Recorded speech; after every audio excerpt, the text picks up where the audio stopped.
O bate-papo de hoje é com um jogador que marcou história no futebol de São Paulo, no Paulista de Jundiaí, com o título da Copa do Brasil, mas também tem uma história maravilhosa no futebol de Portugal. Se a gente vê hoje aqui no futebol brasileiro tantos técnicos portugueses, nós temos um goleiro nascido aqui no Brasil que está há muitas temporadas no alto nível, jogando em grandes times portugueses. Meu convidado é o Rafael Bracali, que eu vi nascer para o futebol, né, Rafa? É muito curioso isso. Você começando como goleiro, eu começando como jornalista esportivo, né? A gente começou da melhor maneira, mérito todo seu e nada meu, porque com o título da Copa do Brasil você debutou praticamente, né, Rafael, como goleiro titular do Paulista, com uma conquista dessa. E eu, no primeiro campeonato que eu cobri, mérito zero meu, mas cobri um título de Copa do Brasil, cobri uma Libertadores da América, graças a esse grupo fantástico que vocês tinham. Tudo bem, Rafa? Como que está a vida em Portugal, hein? Grande abraço. Marcelo, obrigado aí pelo convite. Depois de quase 15 anos, a gente volta a falar novamente. E tivemos a oportunidade de cruzar no início da tua carreira como jornalista e eu também no início da minha carreira como jogador. Ali estava na altura da Copa do Brasil com 23 para 24 anos. E numa conquista inédita para o Paulista na altura, para mim, para aqueles jogadores, para a cidade, para o clube. Então a gente viveu ali momentos que marcaram a nossa carreira, que marcaram a cidade, marcaram todos aqueles que são de Jundiaí, né, e que são do Paulista. Fico feliz pelo convite de poder falar um pouquinho da minha carreira, que começou no Paulista, com 16 anos, quando eu ingressei nas categorias de base, e agora, com quase 41, ainda na primeira divisão em Portugal, atuando no Boa Vista Futebol Clube.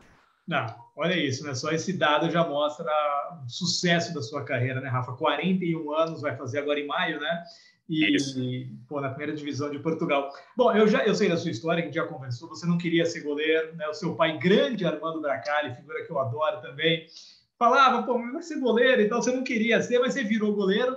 E assim, né, Rafael, te conhecendo de perto, eu sei que você sempre enfrentou muitas adversidades, né, cara? Acho que a determinação, a resiliência é uma marca sua, né? Você tinha esse entre aspas, problema, pô, você era filho do preparador de goleiros, né? Você não tem tanta altura, né, Rafael? Isso aí você sempre falou também, que era uma coisa que pesava contra. Enfim, e você sempre batalhou e conseguiu seu espaço, né, Rafa? Como que é para você ter encarado tudo isso e ter construído essa carreira? Não foi fácil. Eu tive que encarar tudo isso, mas eu era um miúdo, um menino, né, com 16, 17 anos. Mesmo quando eu ingresso no Paulista, olha quantos jogadores... quantos meninos da minha idade que queriam jogar futebol e estavam na cidade. Depois, independente de eu ter talento ou não, eles passavam sempre a imagem para fora que eu era filho do treinador, apesar de ele não ser o meu treinador direto nas categorias de base. Então, eu já sabia que um dia eu poderia encontrá-lo na equipe principal, porque ele era o treinador da equipe profissional. E um profissional super competente, né? Eu costumo falar isso. O meu pai tem muito mais história, muito mais título no Paulista do que eu. Meu pai formou muito mais jogador. Meu pai é muito mais referência do que o filho. Ele ganhou muito mais do que toda... Ele ganhou a Copa do Brasil, Bracali estava. Bracali pai. Ganhou Taça São Paulo, subiu da 2 para a Série 1, brasileiro da Série C, vice-campeão. Ele estava em todos. E sempre com grandes guarda-redes, sempre com grandes goleiros. Ele conseguiu formar no Paulista e depois conseguiu, aqueles que vinham de fora, contratados mais experientes, conseguiu sempre colocá-los. Eu lembro de uma frase dele, quando a Parmalat chegou, ele falava: eu vou colocar um dia um goleiro na seleção brasileira. Um dia eu vou colocar um goleiro na seleção brasileira. O Arthur foi convocado à seleção brasileira, sub-20, e quebrou o braço. Logo depois que foi convocado, não chegou aí. Depois o Vitor foi, óbvio, já quando estava no Grêmio, acho que a primeira vez que ele foi à seleção, mas com muito mérito do meu pai com o treino. Então, eu sabia que um dia, né, voltando lá, eu poderia encontrar com o meu pai. Aí era normal, a torcida sempre acaba, aquele ali é filho do Bracali. No fundo, os torcedores, alguns também foram jogadores que não conseguiram vingar e se frustram, e é normal isso. E eu senti isso mesmo na pele quando cheguei à equipe principal. Por mais que eu tivesse história nas categorias de base, eu tinha quase 150 jogos oficiais, Campeonato Paulista, juvenil, júnior, depois Taça São Paulo, mas eu sabia que no profissional era diferente. Então eu também sofri preconceito de próprios treinadores que chegavam no clube e olhavam, aquele ali, filho do treinador de goleiro, né? Então, eu também tinha que provar todo santo dia que eu não estava ali por causa dele, que estava por mérito meu, sabe? Então, isso também me fez ser mais forte. Mas é óbvio que eu chego e faço o meu primeiro jogo como profissional, ainda como em 2003 contra o Mojimirim, com 2003 era o saudoso Luiz Carlos Ferreira, que me coloca a primeira vez, e mesmo assim ele me coloca, eu não esqueço, na palestra dele, ele fala de todos os 10 jogadores que vão jogar, depois olha para mim e fala assim, era minha estreia, era o último jogo do Campeonato Paulista, e ele fala assim, vai tu no gol hoje. Poderia colocar o outro, que é mais alto, mais forte, que era o Vitor, né? Mas vou colocar tu hoje, vamos lá ver como é que vai. Mas eu sabia que no fundo aquilo, no fundo era, imagina o Vitor, 1,93 m, chama atenção, e eu ali, filho do treinador, estava entre ele e o Arthur, porque foi a saída do Arthur, depois estava eu. Eu estava ali no meio só de férias, então como é que esse tampinho, esse baixinho aí vai mostrar, entendeu? Filho do treinador, como é que ele vai provar? Era só com trabalho, disciplina, treino, foco naquilo e a paixão que eu tinha pela posição e pelo próprio Paulista, né? Então eu queria provar que eu era capaz de vingar ali mesmo. Então, depois, no 2003, faço 3 ou 4 jogos, ok? Eu era reserva e entrava. Não havia cobrança. No ano seguinte, o Zé te fala, olha, vai ser o titular. Então, só alguém com o nome do Zete, naquele momento, era capaz de assumir e bancar aquilo, porque ele chegou e não olhou para mim como filho do treinador. Ele me viu com outros olhos. Viu? É goleiro, entendeu? É bom. Tem qualidade para ser titular. Depois era a minha capacidade, depois a minha personalidade que ia ter que segurar a vaga ou não. E depois de tempos, o meu pai fala assim, o Zete, na semana da estreia, perguntou, então, Bracali, quem vai ser o titular, o Rafael ou o Márcio? Né? E o Bracali, não me meta em confusão, Bracali pai, isso é contigo, eu não posso escalar. Ele falou, tem que assumir, tem que ter personalidade. Ele falou, tu tinha dúvida que eu ia colocar o Rafael para jogar ou não? Ele falou, agora que você já colocou e que ele já jogou, era merecido ele iniciar, mas eu não posso falar porque eu sou pai. Então, eu ainda não tinha nem isso eu podia ter um treinador de goleiro que me defendesse, porque poderia parecer uma coisa paternal, aquela defesa do filho, e nem isso ele podia fazer. Então, ele tinha que ser sempre muito neutro. Por exemplo, quando o Arthur teve fase ruim, ele foi lá e bateu de frente com o treinador e com a torcida, como se fosse preciso, na imprensa, ele tinha que defender. Quando o Vitor teve essa fase ruim também no Paulista, em que eu já não estava mais, durante um período ele teve que ir lá, como foi com o Cristiano, como foi com o César, dentro do clube e para fora dele. Comigo, não. Só podia ser eu mesmo, entendeu? Então, para mim, foi uma experiência incrível, que depois também acaba por me preparar para o resto da carreira, me faz ser forte depois para qualquer adversidade que eu fosse encontrar. E eu lembro de jogar no Parque Antártico, estreia minha como titular, pumba, 5-2 para o Palmeiras, tomei um gol olímpico do Correia. No jogo a seguir, Ituano em casa. Eu entro para aquecer, aquela turma, os cornetas ali atrás do banco ali, começam logo, estás aí porque é o filho do treinador, não vales nada, não sei o quê, blá, blá, blá. Eu aquecendo, imagina, minha perna já começa a inchar, imagina meu pai chutar a bola para mim como treinador, mas também no fundo ele era pai. E o Márcio na reserva, né, que veio do São Paulo. Isso eu nunca falei. O Márcio na reserva com o pai dele na arquibancada. Como é que o goleiro do São Paulo vem para cá e não é titular? E sabe, a incendiar aquilo tudo contra, né? Então, parece que não, mas imagina, aquilo tinha influência. Claro. Tinha amigos que estavam lá me ver, fogo, Rafa, tem lá um cara que está o tempo todo a falar mal, porque é o goleiro do São Paulo que veio, não sei o quê, não pode ser o goleiro do São Paulo titular, de seleção brasileira, 1,92 m. Então, aquilo chegava em mim, porque eu era da cidade, eu não era de outro planeta, eu era ser humano. O seu pai era difícil, né, Rafa? A gente conhecendo o seu pai, o cara retilíneo pra caramba, devia ser duro para ele, né? Para ele era duro, então, e mesmo nessa fase, eu falo para todo mundo, nós criamos uma relação muito fria, eu e meu pai, nós ficamos muito frios, né? Imagina. Porque profissional, a gente não falava disso em casa. O tempo foi passando, os jogos foram acontecendo, depois a torcida do Paulista percebeu que eu estava ali por mérito meu, sabe? Depois aí as pessoas reconheceram e depois a minha história é lindíssima, bonita, que dá gosto de falar sobre ela, porque foi conquista, né? Eu conquistei aquilo com a ajuda do meu pai, com a ajuda dos meus companheiros, não foi sozinho, com a ajuda da própria direção na altura que apostou e teve coragem, teve peito para me deixar lá, entendeu? Então não foi sozinho que eu consegui. Mas eu, no fundo, começo a jogar com 21 para 22 anos, então também tive que ser forte para encarar tudo isso. Rafael, é muito curioso, né, cara? Porque daí na Copa do Brasil você brilha, pega pênalti, aquelas decisões por pênaltis malucas, você arrebenta. E você falou do Vitor, né? Assim, para alguns mais desavisados, eu como um jornalista de Jundiaí tenho que falar, não, o titular na Copa do Brasil não era o Vitor, era o Rafael Bracali e tal. Porque aí, né, Rafael, não é uma questão de qualidade, você é melhor, você é pior que o Vitor, né? A diferença hoje, tantos anos depois, que dá para ver, são tomadas de decisão na carreira.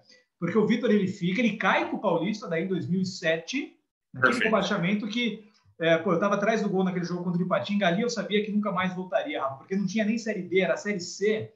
Cara, quando um time caía da B para C, a C era regional, era curta, eu sabia que não ia voltar mais. Ali eu sabia. Mas aí, assim, são tomadas de decisão, né, Rafa? Você vai emprestado para o Juventude, volta, joga Libertadores, né?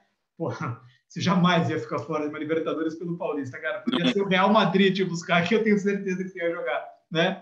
E aí, você espera alguma proposta, né, Rafa? Você falou de Vasco, de Corinthians, né? Tinha ali uma entre-safra de goleiro, não veio nada, você vai para Portugal. O Vitor toma algumas decisões diferentes, vai para times de massa aqui do Brasil, joga uma Copa do Mundo. Não estou falando, Rafa, de novo, quem é melhor ou quem é pior. Vocês dois são espetaculares, o Vitor já parou, você até continua.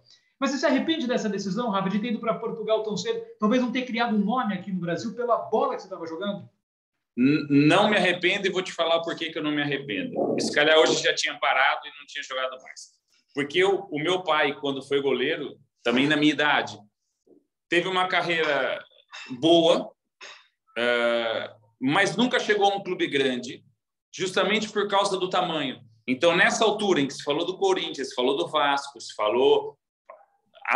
É que nessa altura, no auge da minha carreira no Paulista, com 23 anos, abriu-se portas no Cruzeiro, no São Caetano, que estava na primeira divisão, abriu-se porta em quase 10 clubes, houve muitas mudanças no gol. E eu fiquei mesmo na expectativa, eu falei, chegou o meu momento de saltar para algum deles. Então, o próprio Paulista queria me ajudar a crescer. O Paulista é um clube formador, que via os seus jogadores depois, nunca travou ninguém, nunca cortou as pernas de ninguém. Então, eu queria ver. Aí eu era um filho da casa, eu era um filho da cidade. Então, eles queriam que eu saltasse para outro lugar. Então, o próprio Paulista me ofereceu no Corinthians, facilitava negócio, e não aconteceu.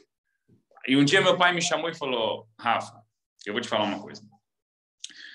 Eu sofri o mesmo preconceito que tu sofreu. Tu tá com 23 anos no auge da carreira e tu não vai jogar em clube grande por causa do teu tamanho. Não é que tu não tem qualidade, aliás, vai ser muito difícil tu jogar.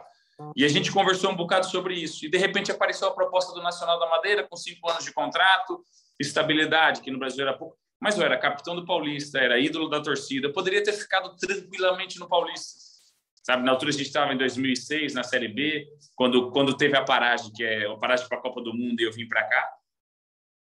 E aquela proposta mexeu comigo, porque eu olho para trás e falo, ninguém me quis. Aí falei com o treinador, falaram, né, com treinadores que tinham trabalhado comigo, Dorival Júnior, aí entre outros nomes.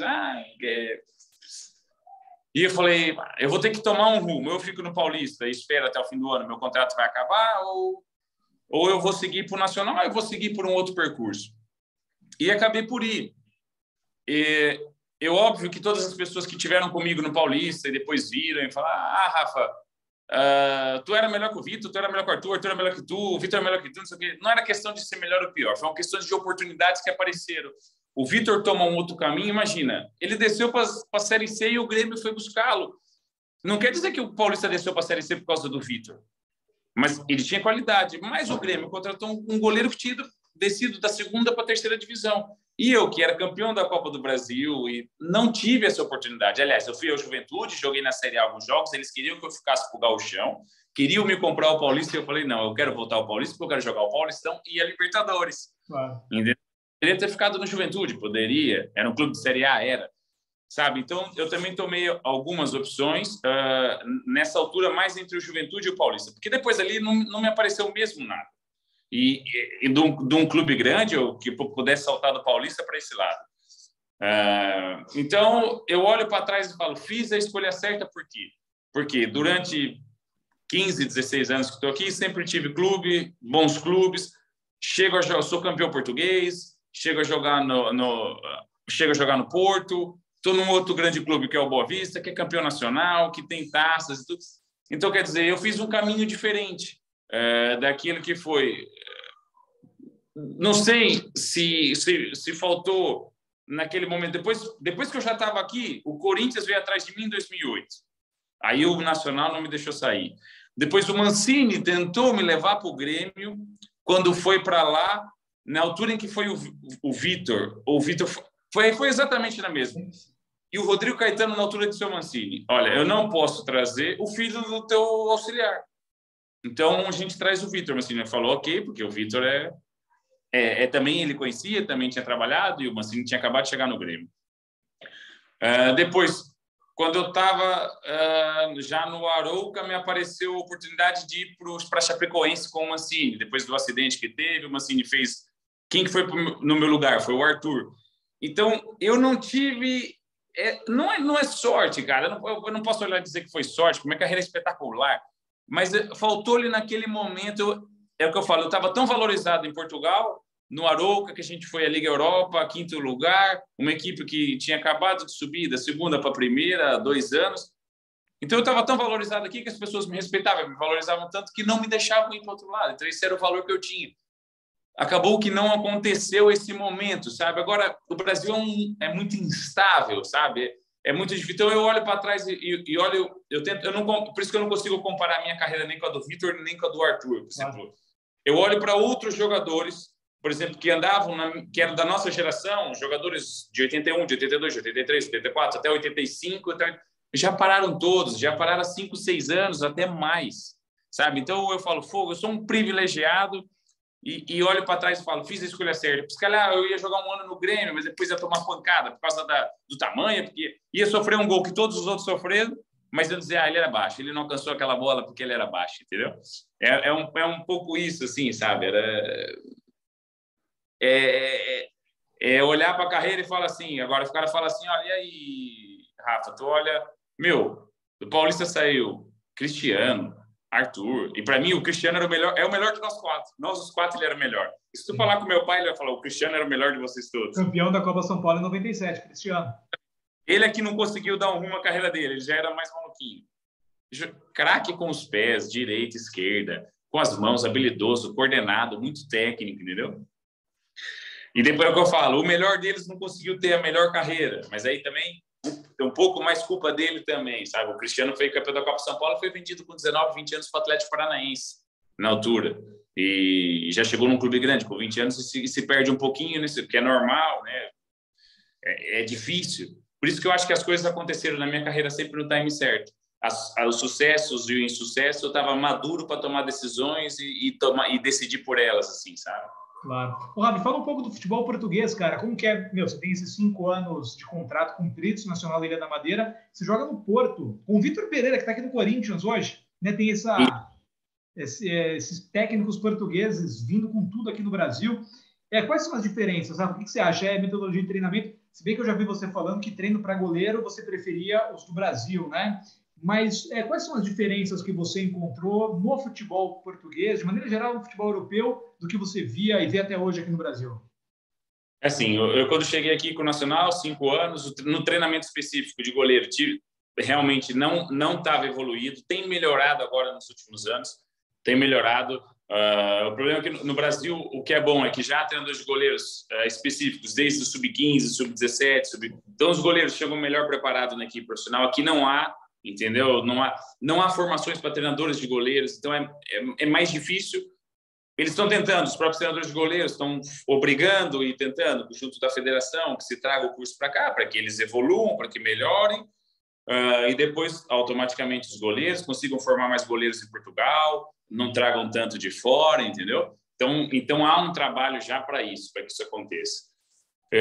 Tive sim a trabalhar com o Vitor Pereira. O Vitor Pereira, na altura, quando eu vou para o Porto, era o Vilas Boas o treinador, mas naquela pré-temporada o Chelsea veio pagar a rescisão dele, ele vai-se embora 3 ou 4 dias antes de eu me apresentar. O Vitor Pereira era o treinador auxiliar e assume como treinador principal. Pronto, eu fiz esse ano e o outro ano também faço no Porto com o Vitor Pereira, sai emprestado depois da pré-temporada. Eu acho que o fato deles, eles são muito organizados aqui, sabe? Já estudam desde muito cedo, a cultura é diferente da nossa aí. Cada vez mais eles exigem aqui certificado para os treinadores para sentar no banco, nível 4. não basta ter sido ex-jogador, não basta ter sido isso, ou filho daquele. Tem que... Depois é a tua capacidade, sabe? Do teu conhecimento, daquela tua paixão, daquilo que tu vê o treino, daquilo que tu vê, como tu enxerga o jogo, a tua maneira, como tu quer que a tua equipe jogue. E o sucesso dele está aí. Chegou no Brasil agora, né? Através do Jorge Jesus, há 2, 3 anos, mas já está na Europa já há algum tempo, está na África, está em todos os lados. Eles vão para todos os lados, porque se preparam, são capacitados, são evoluídos, são pessoas evoluídas e depois têm maior facilidade em gerir, em administrar e conduzir uma equipe. Então, eu quando cheguei aqui, o que eu noto é que eles eram muito mais organizados, as coisas não eram feitas nas coxas, como a gente faz no Brasil, há mais tempo para eles trabalharem, a pressão normal, não é a pressão do Brasil, mas os próprios dirigentes aqui têm mais paciência com os maus resultados, acreditam no processo. Óbvio que depois de um tempo as coisas não acontecem, pronto, há troca, ok, mas eles têm um tempo maior para preparar aquilo. Perdeu, empatou, mas quando, sabe, acreditam no trabalho. Isso é fundamental para se ter sucesso. Olhando para o Brasil, comparando com aqui, o jogo em si, nesse momento, está um pouco mais organizado, já não se corre para todos os lados, porque talento nós temos de sobra. E acho que também a própria CBF, já com as formações para treinadores, também acaba por melhorar isso. E nós temos, na verdade, eu olho para o Brasil como nós somos um bocadinho arrogante no sentido que não pode vir ninguém de fora para cá trazer nada de novo. Sim, nós temos que aceitar que vai gente lá capacitada, nós temos que aprender com isso. Mas nós também temos que evoluir, melhorar com isso. Exigir no próprio Brasil que as coisas deixem de se fazer nas coxas, que as coisas sejam feitas organizadas e nos preparar. Depois é a nossa, como eu disse antes, é a nossa capacidade de fazer evoluir uma equipe, evoluir os jogadores, entendeu? Normalmente os treinadores reclamam que não tem tempo, entendeu? Mas os próprios treinadores aí começam a temporada num clube, três rodadas depois já estão em outro, aceitam assumir outro só por 3 rodadas, e isso é uma loucura, sabe? Um pouquinho de ética, sabe? Falta um pouquinho de ética às vezes para a gente respeitar o trabalho do outro, o tempo do outro, mas perde 2 jogos lá, os empresários já começam a falar dos treinadores, oferecer, tá aqui, tá livre, entendeu? E caem muito, os dirigentes caem muito na pressão no Brasil tem muitas equipes grandes, muitos clubes grandes. Então, caem muito na pressão da torcida. Não gosta, não queremos, seja com o treinador, até mesmo com os jogadores, sabe? E queimam através da opinião dos torcedores, sabe? E isso também não deixa com que a classe dos treinadores evolua, porque é resultado imediato, pronto e acabou. Não dá para ter o processo, né? Sim, Rafa, eu vejo assim 2 coisas e queria que você confirmasse se é isso mesmo, né? 2 coisas me chamam a atenção nos portugueses. Primeiro, treino. A periodização tática veio aí com o Vitor Frade, então eles estudam muito mais o treino, muito tempo antes do que a gente. E uma comunicação dos caras, você pega o Abel Ferreira, o jeito que ele convence, Rafael, é absurdo, cara, a comunicação deles. E isso chama atenção, metodologia de treino e a gestão, a comunicação, a liderança desses técnicos são muito à frente. Eu acho que isso é o principal. Se vocês olham a comunicação dos treinadores portugueses aí e também vierem olhar cá ou olham fora, eu acho que culturalmente eles estão mais evoluídos. Por exemplo, mesmo os treinadores, no mínimo, têm o ensino médio completo, sabe? Isso querendo ou não faz diferença depois, sabe? Depois tem o Abel Ferreira, licenciado em Educação Física, tem uma carreira como jogador. Isso, no fundo, o ajuda a falar bem o português, comunicar-se bem, ter um controle maior sobre a emoção. Nós somos seres humanos e muitas vezes vivemos disso, mas ele acaba por ser quase sempre racional naquilo que diz, sabe? Isso depois convence os jogadores, convence a torcida, cativa os diretores. Então, isso é muito importante, a comunicação é muito importante, a gestão ali do ser humano, do vestiário, da própria torcida. Uma boa informação, ela bem dada na hora certa, calma naquele momento em que as coisas não estão bem, porque quando ganha, falar é a coisa mais fácil que tem. Agora, quando perde, quando você tem um resultado negativo, a forma como você se comunica é a parte mais difícil. Se você entrar na emoção de atacar esse, atacar aquele, atacar o outro, não vai por aí. Mas se você com um discurso coerente, com critério, sabe, as pessoas, mesmo aqueles jornalistas até mais polêmicos, aqueles que gostam, acabam... Tu desarma, sabe? Aquele próprio adepto mais, torcedor mais... Bom, cara, consciente, coerente naquilo que fala. Então, acho que é dessa forma que nós, brasileiros, precisamos evoluir, né? Evoluir dessa maneira, deixar de sermos muito emocional e tentar ser um pouco mais racional. Só que isso vem de lá, é do presidente, é do diretor, é do team manager, é do treinador, depois dos próprios jogadores, entendeu? Respeitar a cada liderança, a cada setor, respeitar o respeito de todas as formas. E acho que eles levam muita vantagem nisso, muita vantagem. São muito evoluídos. Sim. Rafa, você que está aí há tantos anos, cara, tem preconceito com o técnico brasileiro aí? Assim, Portugal é um pouco diferente, até pela língua, pela proximidade, teve mais. Mas, cara, na Inglaterra foi o Filipão lá no Chelsea, no Real Madrid foi o Luxemburgo há muito tempo atrás. Eles vêm com preconceito, Rafael Bragalha, assim, por exemplo, o que se faz aqui no Brasil, ganhar uma Libertadores. O Galhardo do River Plate ganhou tudo e não teve uma proposta assim que o seduzisse. Tem preconceito com o que se faz, não digo nem no Brasil, vou até estender, na América do Sul, Rafael, o europeu olha meio assim para o que acontece aqui, cara? Meu, assim, eles aqui, é o que eu te digo, eles são muito, eles têm já há muitos anos os cursos de treinadores, já tem, então eles conseguem, dentro do próprio mercado, ter muita gente competente, sabe, para poder, em Portugal, ter treinadores portugueses, na Espanha, treinadores espanhóis. Então, imagina, para ele olhar, penso eu, que olhar para o continente sul-americano e trazer de alguém para cá, uma coisa é você trazer um jogador, é um que se adapta no meio dos outros, outra coisa é trazer um treinador que tem que se adaptar a todo um contexto. Eu acho que já teve brasileiros aqui de sucesso num passado mais longínquo, né? Tipo, teve aqui treinadores que vieram e ainda lembro dele, Abel Ferreira, o próprio Casemiro Mior no Nacional, mas depois os últimos treinadores que trouxeram para cá, se calhar não estavam tão preparados para o desafio. Nós temos aí bons treinadores, se calhar, se tivesse vindo o treinador na altura ideal, como chegou o Jesus e as coisas aconteceram, se viesse aqui um treinador brasileiro para uma equipe grande, por exemplo, e chegasse e ganhasse, uma equipe que não ganhasse há algum tempo, como era o Flamengo, e chega e ganha, olha-se diferente. Só que a verdade é que as equipes que trouxeram treinadores brasileiros não foram, no meu ponto de vista, os melhores, os que estavam melhores preparados para entrar nesse mercado. Mas nós temos gente competente para vir. Nós temos gente competente, se calhar, como você disse, do Galhardo na Argentina, para vir. Chegou, casou e deu certo, ganhou e pronto. E aí marca logo, entendeu? E tu vai ver isso. Chegou Jesus, ganhou. Chegou Abel, agora nós vamos ter aí, se calhar, uma década de treinadores portugueses. Sabe? Vão muitos, outros, uns vão ganhar. Agora, se você tiver 3 treinadores portugueses na primeira divisão, só um vai ganhar.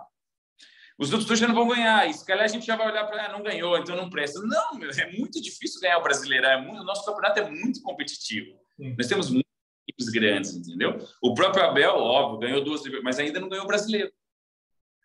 Sabe? E tu vai dizer, ele é fraco? Não, se tu tem tantos treinadores, tu vai olhar só para aquele que ganha, tu tem que olhar também para o outro que faz um bom... Então, eu acho que os treinadores brasileiros, não é que nos últimos anos os que vieram para cá, foram poucos, não conseguiram, não eram as melhores opções para ter vindo para cá. Se calhar também as próprias equipes que os trouxeram não eram as melhores, para que a gente conseguisse também mostrar que essa classe também é competente e também merece uma oportunidade. Portugal é um país pequeno, né, cara? Tipo, vai trazer, sabe, é difícil. No fundo, nós somos aí com 220 milhões de habitantes, aqui nós estamos falando em 10 milhões, sabe? Então, também não é fácil entrar, sabe? Não é uma coisa... O jogador é completamente diferente. Não, mas isso é muito interessante, né, Rafa? De repente o Tite terminou a Copa, ele falou que não vai continuar. Sei lá, se ganha ou não, se faz uma boa Copa, assume o Porto e ganha pelo Porto. Abre-se um mercado para outros técnicos daí. Aí, o que eu estou falando, aí é diferente, né? Chegou, ganhou, acaba por não olhar para a nacionalidade, olhar para a competência, claro. Sabe? Vai olhar sempre para a competência, não vai olhar para a nacionalidade. E não acho que as pessoas aqui olham o treinador brasileiro, também não vem, é muito difícil vir outros treinadores aqui de outros países, quase tudo dominado por Portugal. Quando as coisas apertam, às vezes, aí eles vão buscar alguém fora, que, sabe, não, peraí, agora não temos nenhuma boa opção e tal, mas é difícil também vir treinador tipo, de outro país que não seja Portugal, que não seja Brasil, no caso que a gente está falando, para vir trabalhar aqui. Não é fácil. Eles, como têm uma boa formação de treinadores e apostam muito aqui, apostam neles jovens ainda, sabe? Então é difícil, assim, para entrar no mercado, porque não tem muitos clubes, né? Claro, claro. Bom, Rafa, bom, te agradeço demais, cara. A gente já vai para a parte final aqui, você vai tomar um açaí com as suas filhas aí em Portugal, né? Mas me fala um pouco sobre o futuro. E aí, você vai fazer 41 agora em maio? Quer jogar até quando? Quer continuar? Como que você está pensando aí, cara? É assim, eu esse ano foi o ano que eu mais joguei dos meus últimos anos, assim, porque desde que eu vim para o Boa Vista com 37, e praticamente joguei sempre metade da temporada, né? Metade no primeiro ano, metade no segundo. O ano passado eu não joguei nada praticamente, e esse ano para mim era um desafio. Vamos ver. Eu estou com 40 anos, já não jogo há ano e meio. Pronto, entretanto, eu tive a oportunidade de começar a jogar, porque o outro goleiro ainda não estava inscrito e as coisas correram bem. Depois, a meio do caminho, o treinador resolveu me tirar, porque quis me tirar da baliza, e eu falei, pronto, eu, se calhar não merecia ter saído do gol, e ele mesmo, na altura, deu justificativa que não merecia ter saído, mas pronto, como tinha programado com o outro goleiro a chegada, e ele não começou porque ele ainda não estava inscrito, ia lhe dar a oportunidade de entrar. Eu falei, pronto, se no futebol não há mérito, não há... Pá, eu também tenho que repensar aqui, porque eu também não sou um boneco, né? Pronto, e fiquei ali à espera, que eu não vocês, pronto, 5 ou 6 jornadas depois, esse treinador foi embora, veio o outro goleiro se machucou ali num jogo, eu entrei, a gente começou a ganhar, e o treinador não me tirou mais, e eu sinto-me bem, pronto, é o que eu falo, eu tenho feito sempre o meu contrato ou não. Chega no final da temporada, eu sento, converso com o presidente e a gente fala, continua como jogador, continuas no clube numa outra função. Eu estou terminando agora o nível B da UEFA, termino esse ano, estou fazendo uma pós-graduação de gestão do futebol profissional também, já fiz de carreira dual, então eu estou me preparando sempre para o pós-carreira. E depois, pronto, quando as coisas assentarem, quando realmente eu parar de jogar, e eu falo, porque não adianta eu programar agora, eu quero ser treinador de goleiro, eu quero ser treinador principal, eu quero ser diretor. É a hora que eu parar mesmo, tomara falar assim, pronto, minha área e que eu gosto é de estar nessa, a oportunidade que apareceu é nessa, mas não quero, não, apareceu, é isso que eu vou encarar. Então, é sempre no final da temporada, eu sento com o presidente, a gente tem uma ótima relação, eu estou super feliz no Boa Vista, eles gostam bastante de mim aqui, é um clube espetacular, minha família também aqui, então a gente gosta. Sempre chega no final do ano, a gente senta, conversa, Braca, joga mais um ano que a gente precisa de ti aí para controlar, porque eu sou o capitão do time, essas coisas. Pode ter mais uma, então? Mais uma temporada? A próxima? Vamos ver, no final da temporada, quem sabe? A gente senta... Já pensou? Gente... 42, cara? Pô, espetacular. Aí terminaria outra com 42, né? E você se cuida muito, né, Rafael? Como que é a sua vida, cara? Porque não é normal uma carreira tão longeva assim, né, velho? Assim, eu sempre me cuidei. Eu também tive a oportunidade de ter um pai que foi jogador, professor de educação física. Eu, com 18 anos, 19, entrei na faculdade, também me licenciei formado em educação física. Então, eu conheci um pouco, tenho conhecimento da alimentação, do descanso, a importância do treino. O fato de eu não ter muitas lesões na minha carreira também ajudou. E pronto, e como eu gosto muito disso, sou apaixonado pela posição, adoro o futebol, a paixão e o coração ainda pulsa, a gente tem que se cuidar, né? Porque é o que eu falo, a idade ela pode ser uma barreira se você quiser, então se você se cuidar, tu já está um passo à frente dos outros, e tu tem que se preparar e mostrar para as pessoas que tu não tem aquela idade, que elas olham para ti como um goleiro, bom ou não, tu tá ali. Mesmo ano passado, chegaram aqui jogadores que depois de 6 meses nem imaginavam que eu já estava com quase 40 anos, sabe? 40, estás a brincar. Quando eles viram na página do clube, 40, fiz 40 anos, entendeu? Falei, sim, 40 anos, estás a mentir, tem 31, 32. Não. Então, essa é a forma que eu tenho, no treino, no dia a dia, nos jogos, é mostrar que eu estou ali como um goleiro que vai acertar, que vai errar e que a idade não tem nada a ver com o erro e com o acerto. Acerto e erro como todos os outros. Entendeu? A partir do momento que eu perceber que a bola está mais rápida do que eu e que eu já estou reagindo, já não vou, eu sou o primeiro a me retirar porque vergonha eu não vou passar, entendeu? E a nossa posição ela é muito exigente. Qualquer coisinha é gol, já foste, entendeu? Por isso tem que estar bem preparado para poder estar jogando até quase, nesse momento, quase 40 minutos. Pô, Rafa, você está super adaptado aí, né, cara? Você fala igual um português. Tem palavra que você troca, né? O português de Portugal. Você falou um minuto. o sotaque ainda é brasileiro, mas eu já misturo os termos que eles usam cá, que nós não usamos no Brasil, entendeu? Então já mistura tudo, é um brasileiro aportuguesado, ou português brasileiro, é uma confusão só. Depois, as minhas filhas falam português de Portugal, né? Então, Elas é uma nasceram aí, mistura. né? Elas nasceram aí. Você era recém-casado, se não me engano, né? A mais velha nasceu no Brasil nas férias. Numa das férias, quando eu estava no Nacional. A mais nova já nasceu aqui, mas elas foram as duas criadas aqui. Claro. E depois, pronto, tem essa particularidade. Às vezes a gente sentar e conversar, aí a gente chega num lugar e as pessoas olham brasileira falar e a outra portuguesa. Cara, mas você fica aí, Raul, você volta para cá. Você pensa, Não, assim, você nasceu em Santos, seu pai está em Belém. Paulista, nem pensar mais, Rafael. Cara, eu adoro Paulista. Eu quero ver o jogo do Paulista nas férias, eu quero estar aí.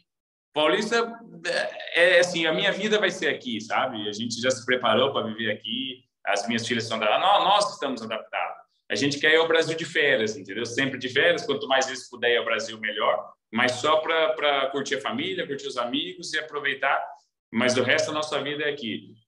É difícil falar Paulista nunca mais, ou Paulista, entendeu? Mas nesse momento, não. Nesse momento eu vou ficar por aqui, quero continuar no futebol aqui.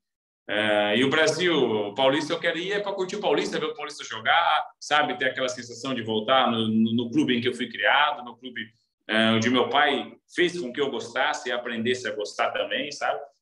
Estar com os meus amigos, levar minhas filhas, falar, olha, foi aqui que eu comecei, foi aqui que eu joguei, porque elas nunca foram no estádio, assim, ver um jogo do Paulista. É essa sensação que eu quero ter. Eu quero ter as melhores memórias do Paulista indo lá. É dessa forma que eu quero encontrar. Esse ano, em princípio, nas férias, vou conseguir assistir o último jogo da fase de grupos aí. Já me programei para ir no estádio assistir. Já foi ver a tabela, então, pô? Você gosta mesmo, cara? Já são tantos anos. O Paulista joga com o Itapira, dia 26 de junho. Então, eu já me orientei para poder ir nesse jogo e levá-las, entendeu? Porque, no fundo, é o que conta. A nossa vida ela é feita de momentos e depois de memórias para a gente poder contar, entendeu? E eu tenho muito orgulho da história que eu fiz aí. Por isso é que eu quero mostrar para elas sempre onde eu comecei, onde o avô delas fez história, entendeu? E é isso que eu quero gravar.